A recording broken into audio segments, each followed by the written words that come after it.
सबकी आस पूरी करने वाली आशा माता, आप सब पर अपनी कृपा ऐसे ही बनाए रखना।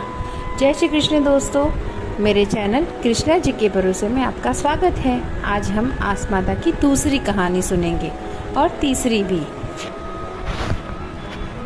बोलिए गजानन जी महाराज की जय। एक राजा के दो रानियां थी। बड़ी रानी की कोई संतान नहीं थी, किंतु छोटी रानी के एक पुत्र था। राजा छोटी रानी और उसके पुत्र को बहुत प्यार करते थे। यह देखकर बड़ी रानी को ईर्ष्या होती थी। वह राजकुमार के प्राणों की प्यासी हो गई थी। बड़ी माँ ने उसके गले में काला सांप डाल दिया। वह लड़का दशा रानी का दिया हुआ ही था, तो दशा रानी की कृपा से लड़के के गले में पड़ा हुआ सांप अपने आप ही सरक कर भाग गया। उसे विष के लड्डू दिए। जो ही खाने लगा त्यों ही दशा रानी ने किसी दासी के वेश में प्रकट होकर लड्डू छीन लिए। बड़ी रानी ने उसे पकड़कर गहरे कुएं में डाल दिया और दशा माता ने उसे बीच में ही रोक दिया। जब दोपहर का समय हुआ और कुंवर कहीं दिखाई नहीं दिया, तब राजा रानी को बड़ी चिंता हुई। जहाँ तहाँ लोग उसकी तलाश करने लगे। राजा रानी पुत्र शोक में रोने लगे। तब दशा माता एक भिखारिन के वेश में राजकुमार को एक वस्त्र में छिपाए हुए भिक्षा के लिए राजद्वार पर आई। तब सिपाहियों ने दुष्कार कर कहा कि यहाँ तो राजा का कुमार खो गया है, तुझे भिक्षा की पड़ी है, चल हट यहाँ से। तब दशा माता बोली, भाइयों, पुण्य का प्रभाव बड़ा होता है। यदि मुझे भिक्षा मिल जाए तो संभव है कि खोया हुआ राजकुमार भी मिल जाए।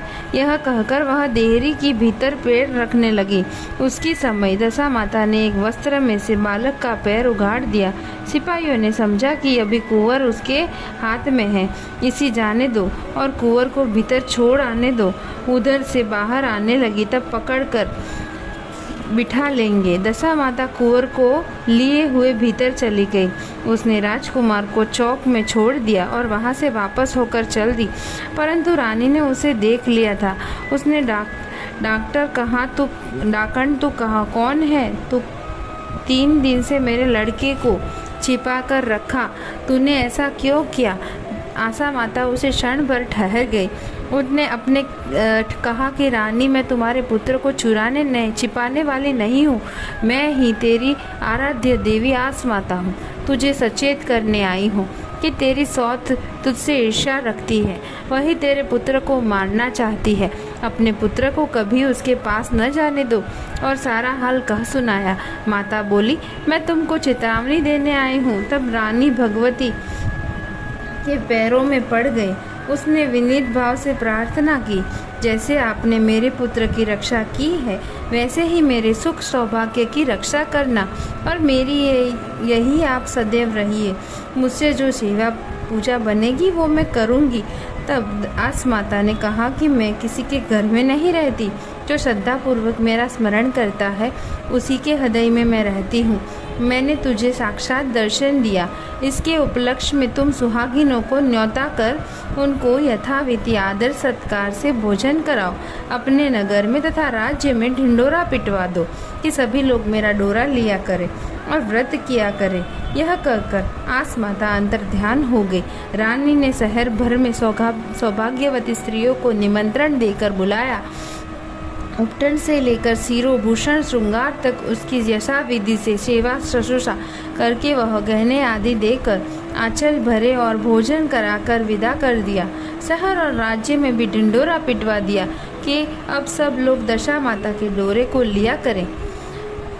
दशा माता, आपने जैसा उनको फल दिया वैसे सभी को अपना फल देना। अब हम सुनेंगे तीसरी कहानी। एक साहूकार का बड़ा परिवार था। 5 बेटे वह 5 बहुएं थी। एक लड़की थी। लड़की का विवाह हो चुका था, किंतु विदाई नहीं हुई थी। इस कारण लड़की माता पिता के ही घर में रहती थी। एक दिन साहूकारिन दशा माता के डोरे लेने लगी। उसकी बहुओं को भी डोरे दिए। उन्होंने सास से पूछा कि यह ननद जी का भी डोरा लिया जाए। सास ने कहा कि अवश्य। तब वे बोली कि उसके व्रत के पहले ही विदाई हो गई। तब सास ने कहा कि मैं पूजा का सब सामान साथ में दे दूंगी, वह अपने घर जाकर पूजा कर लेगी।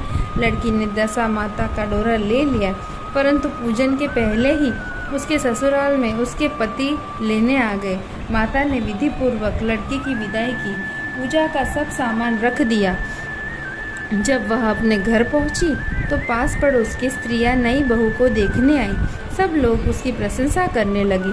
किसी की नज़र डोरे पर पड़ी तो वह बोली कि बहू की माँ बड़ी टोटका पसंद स्त्री है। इतना जेवर होते हुए भी दो तांगे सूत के उसके गले में क्यों पहना दिए हैं। सास, ननद, देवरानी, जेठानी, घर की सभी स्त्रियां बैठी तो उस डोरे की सभी से निंदा की। बहू का जी उब गया। तब उसने डोरे को तोड़कर जलती हुई भट्टी में डाल दिया। डोरे में आग लगते ही उनके सारे घर में आग लग गई। सब अपने अपने प्राण लेकर भागे। उस जलते घर में ही वही स्त्री पुरुष दोनों रह गए। दोनों जने भी गांव छोड़कर चले गए। आगे स्त्री, पीछे उसका पति। दोनों चलते चलते उस गांव में पहुँचे जहाँ की वह लड़की थी। उसने पति से कहा कि जब कोई जीविका नहीं है तब तुम भांड जोप कर पेट भरो, मैं भी मजदूरी करती हूँ। पति भांड चौंकने लगा और स्त्री एक कुएं पर जा बैठी। उस कुएं पर सारे गांव की स्त्रियां पानी भरने आती थी। उस लड़की की भावजी भी आई और उसे वहां बेहाल बैठी देखकर बोली, बहन तुम किसी भले घर की मालूम होती हो, कैसे बैठी हो? किसी के यहाँ काम करोगी? लड़की बोली, अवश्य, परंतु न तो नीच की टहल करूँगी न खराब खाना खाऊंगी। बड़ी भावज बोली कि हमारे घर में तुम्हारे लिए नीच काम है कि नहीं। जब से हमारी ननंद ससुराल चली गई है तब से हमारे बच्चे हैरान होते हैं, तुम उन्हीं को खिलाती रहना। उसके राजी होने पर स्त्रियां अपने घर गई और सास से बोली कि माताजी, कुएं पर एक दुखिया लड़की बैठी है, वह हमारे यहाँ तुम्हारे पोतों को खिलाने पर राजी है, आज्ञा हो तो उसे रख ले। सास ने कहा कि खुशी से रख लो। वे दूसरी बार पानी भरने गई तो उस दुखिया को अपने घर ले आई। वह अपनी भावजों के बच्चे को खिलाती और खाना बनाकर निर्वाह करती। फिर से आस माता के डोरे को लेने का समय आया। सास ने कहा कि जब वह घर में रहती उसे भी डोरा लेना चाहिए। तब बहुओं ने कहा कि ननद जी का डोरा लिया था, आखिर पूजा नहीं हो पाई, उनकी विदाई हो गई, अब दुखिनों को डोरा लिवाती हो। यदि पूजा होने से पहले वह भी चली गई तब क्या होगा? सास बोली कि अब क्या हानि है, यहाँ जहाँ भी रहेगी पूजा कर लेगी। तब दुखिनी ने भी दशा रानी का डोरा ले लिया। 9 दिन तक कथा कहनी थी वो होती रही। व्रत पूजा यथाविधि हुआ। 10वें दिन साहूकार की 5 बहुओं ने, उसकी सास ने सिर से स्नान किया, घर में गोबर का चौका लगाया, चौका पूरा और पूजा की तैयार करने लगी। तब दुखियानी ने बोली कि भाभी, मुझे फटा पुराना कपड़ा मिल जाए तो मैं भी स्नान कर जाऊँ। तब बहुओं ने सास से पूछा कि हमारे पास ननद जी की साड़ी रखी है, कहो तो उसे दे दे। सास ने कहा कि दे दो, अपनी पुरानी साड़ी इस दुखिन स्नान करने गई है। उसने सिर से स्नान करके साड़ी पहनी और गीले बाल बिखराए हुए घर आई। यहाँ पूजा आरंभ हो गई। वहाँ ज्यों ही पूजा में आकर बैठी, एक भावज ने कहा, साक्षात ननद जी की उन्हार है।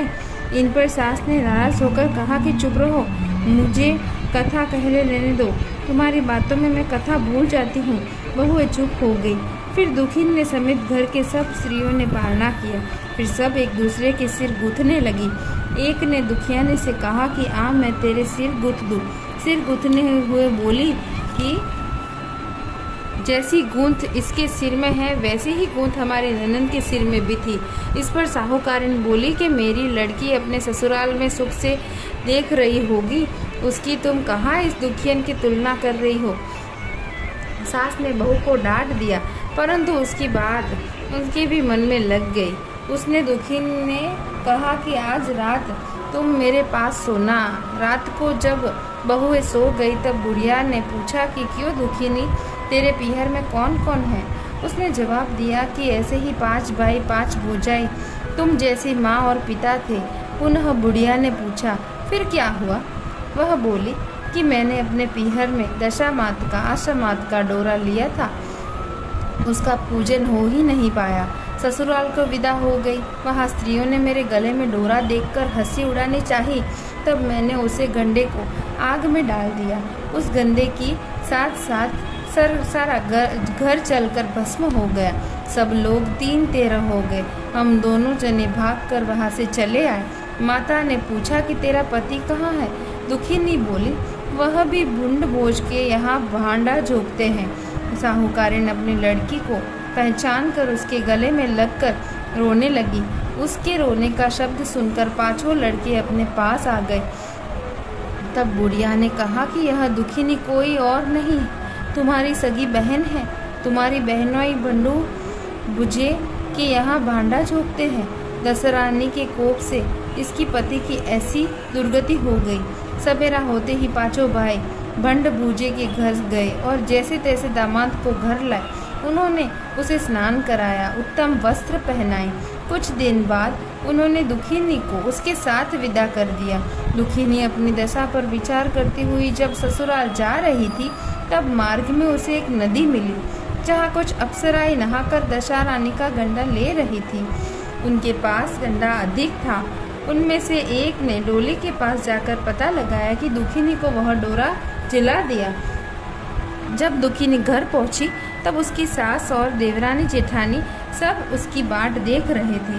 दुखिनी ने कहा कि तुम लोग ने पहले दशा रानी के डोरे की निंदा की थी, इसलिए सबका बिछोह हुआ था और घर का धन धान्य स्वाहा हो गया था। अब की बार कोई गंडे की चर्चा